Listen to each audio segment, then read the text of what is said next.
தொண்டை நாட்டு தேவார தலங்களில் 13வது தலத்துக்கு வந்துட்டோம். இது எலுமியன் கோட்டூர், இல்லைனா அரம்பையங்கோட்டூர், இல்லைனா இளம்பையங்கோட்டூர்னு இப்படி பல பேர் இருக்குது.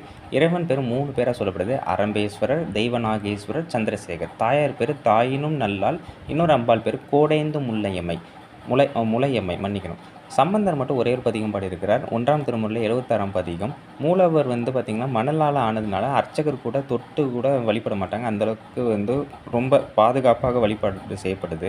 அதேமாதிரி பார்த்திங்கன்னா திருஞான சம்பந்தருக்கு முதியவர் வேடத்திலும் சிறுவன் வேடத்திலும் இந்த கோவில் இந்த பக்கம் இருக்குன்னு வழிகாட்டியதாக இறைவன் சொல்கிறார். அப்போ பசுமாடாக திருஞான சம்பந்தருக்கு உணர்த்தியதை தன்னுடைய பதிகத்தில் 3வது பாடலாக அவர் பாடுகிறார். இது சென்னை பெங்களூர் நெடுஞ்சாலையில் பூந்தமல்லிருந்து 9 கிலோமீட்டர் தொலைவில் மேவலூர் குப்பம்ங்கிற ஊர்லேருந்து பக்கத்தில் இருக்குது. இந்த கோவிலோட தட்சிணாமூர்த்தி மட்டும் ஒரு காலை உட்கொடி ஆசனத்தில் வைத்து யோகப்பட்டை, அதாவது ஒரு பெல்ட் மாதிரி அணிஞ்சு தன்னுடைய வலது கையை சின்முத்திரையில் காட்டுற யோக தட்சிணாமூர்த்தி இங்கே மட்டும் தான் பார்க்கலாம்.